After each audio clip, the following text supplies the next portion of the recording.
Good morning, guys. Sounds like the video yesterday led to a little bit of confusion, especially here at the beginning. And so I thought I'd make a little video introducing some stuff, kind of going over, repeating some of the same ground that we covered yesterday, but trying to clarify it a little bit. And so that's what we'll do here. The goal is to simply kind of get you guys more comfortable and talk about just a few things. So let's get started. This is kind of where we left off yesterday. If you have more than this drawn or if you have less than this drawn, don't worry about it. But what I want you to do is we're going to leave the guy, or if you've already erased him, that's fine too.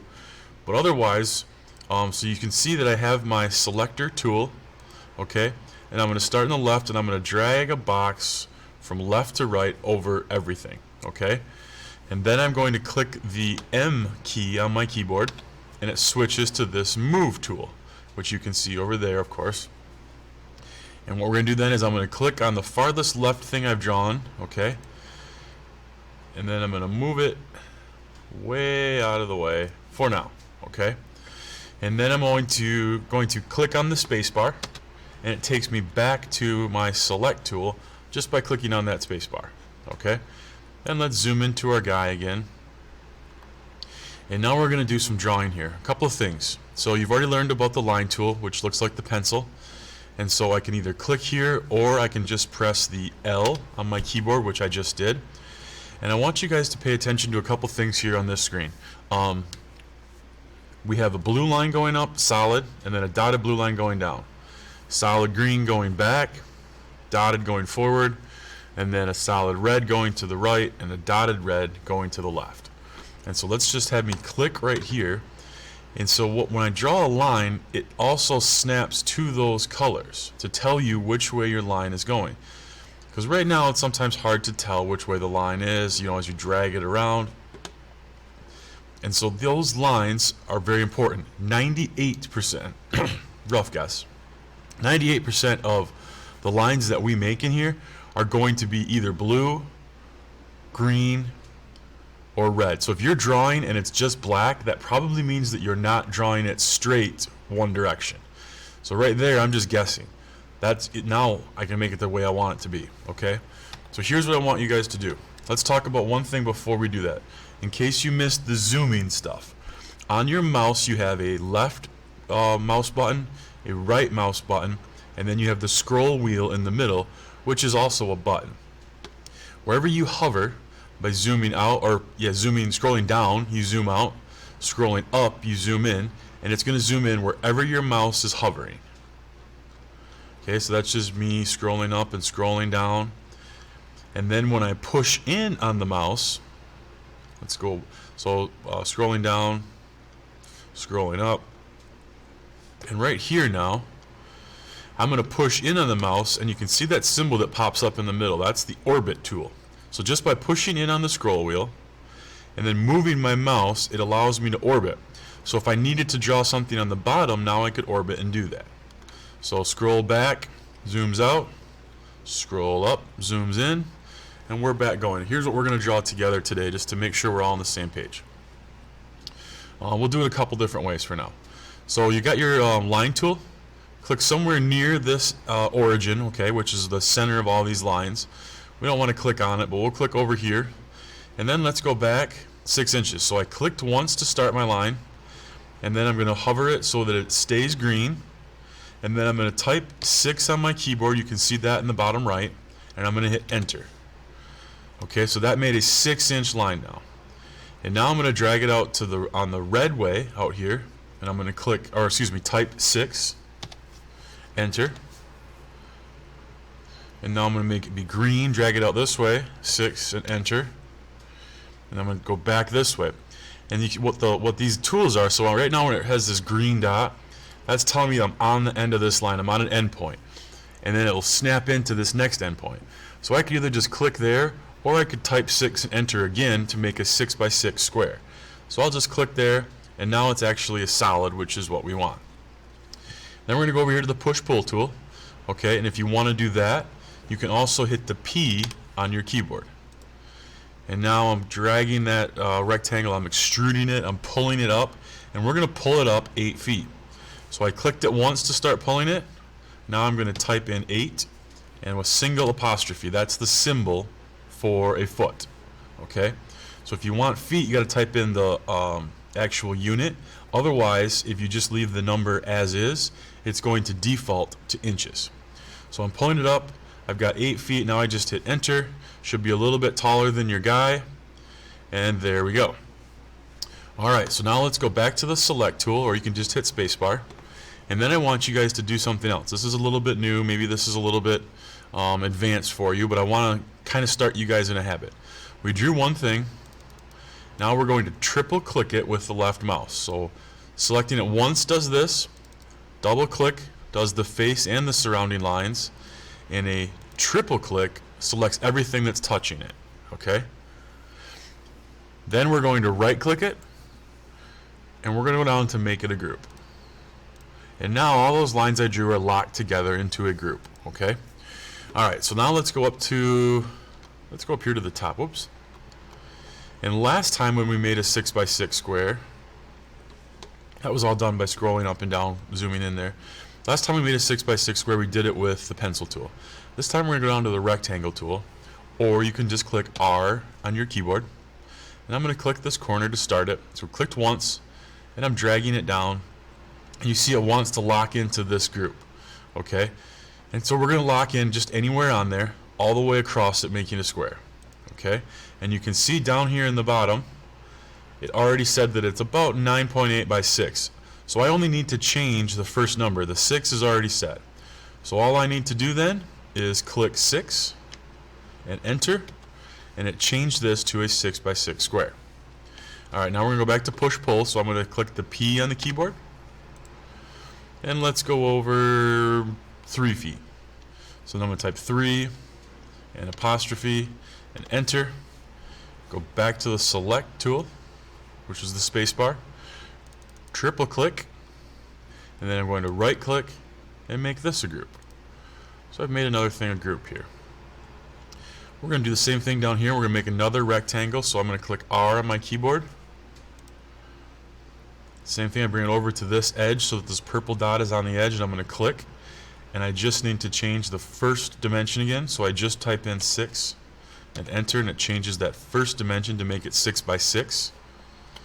And we'll push-pull this over, and let's go 4 feet.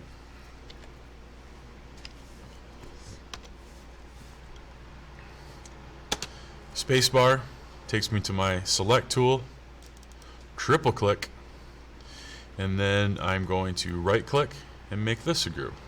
So we've got 3 things that we've drawn now. Alright.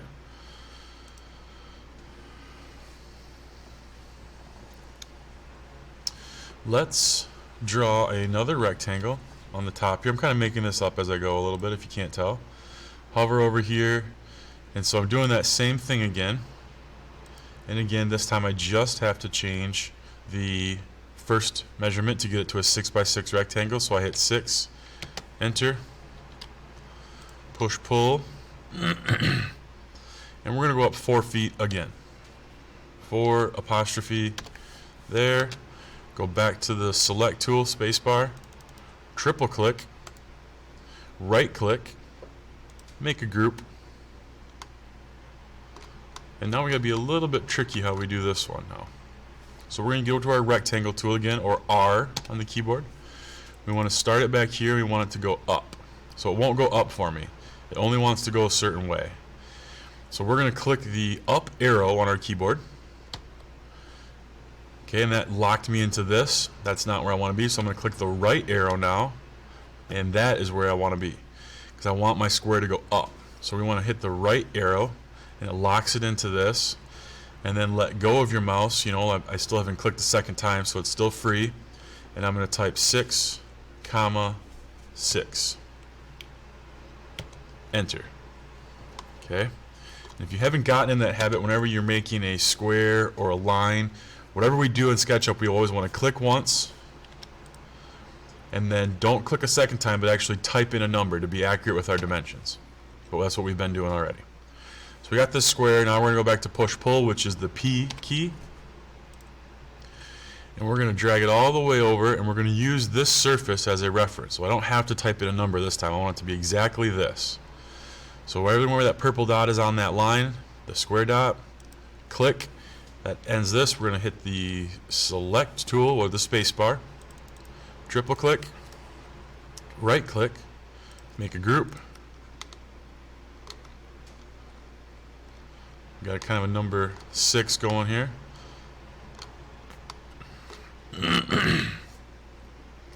And let's just for practice make this rectangle the old way with the actual line tool. So I'm going to click the L. I'm going to go over here. I clicked once. Now I'm going to hit 6. I don't need to put a label on it. It defaults to 6 inches. So 6, enter. That was red. Now I want it to be green. And I'm going to hit 6, enter. And now I want it to be red. And I don't have to hit 6 and enter because I'm going back to where I started from.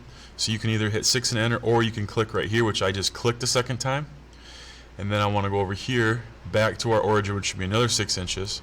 And then we've got a nice square there. Okay? Then we get our push-pull tool, which is the P key.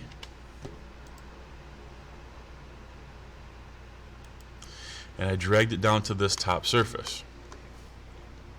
We're going to hit the space bar to get our select tool. We're going to triple click, right click, and make a group. And now we've kind of made a little bit of a letter B. That was the goal anyway. And so that's the first drawing we've done together. You guys made some lines. We did a lot of push pulling. We orbited, we zoomed. Hopefully yours is nice and straight as long as you're using those red and blue and green line as inferences when you're making your lines and your squares. We kind of got a lot covered here. And then what we're going to do is we're going to turn this in now.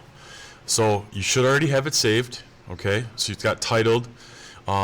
If this is blue, go ahead and click that so that it updates and saves this as is. And so what we're going to do then is zoom so that your B that we just made kind of fills your screen. Oh, there's something new. So when you press in on the scroll wheel, right, there is your orbit tool. And when I push the shift key, I'm still holding down on the scroll wheel. When I push the shift key, it turns to this hand. And what that does is instead of orbiting, it moves the whole screen. So this is called the pan operation. And so that's the same as the orbit, but I'm holding the shift key. And so I can move that then to center it, or I could zoom back in. So I'm orbiting, and then I hold the shift key and it goes back to pan to get it nice and centered on what we want to do, okay? And everything's saved. What I'm going to have you guys do to turn this in is we're going to go up here to our kind of pancakes right here, click that, and I get a bunch of options. And what I want you to do is we are going to go hover over download, and we are going to download right here a ping file. So that would be this name.ping. So we're going to click on that, and then it lets you, we could edit the size of it, of the image. We'll just leave it as is for now. Whatever yours is fine, as long as this is still centered, okay? And if it's not, you can still do some things. So see, it's automatically the orbit tool. So I don't need to hit the scroll wheel. I can just click the left button and it's going to orbit things. Or I can hit the left button and now I'm holding the shift key and it can move things. And you can still zoom. So this is what we're going to do, is we're creating a little image. So this is exactly what we want to be. Good enough anyway. And then we go down here to export as ping. So this is the next step. Exporting large image. Yep, that's fine. So we go ahead and hit export. And then you'll get this thing that pops up. And it should have the exact same name as you already saved it as. And it should say ping file there. And where I'm going to select is, on yours you want to go to the one that says this PC. And I'm going to choose, I'll choose desktop for now. So it's going to go on my desktop. There's the title of it. I'm good to go. I just hit save now. And then what you're going to do is you guys will go back to Google Classroom and then attach this ping to that. And I'll show everybody how to do that at a little bit later time. All right. Thanks for watching.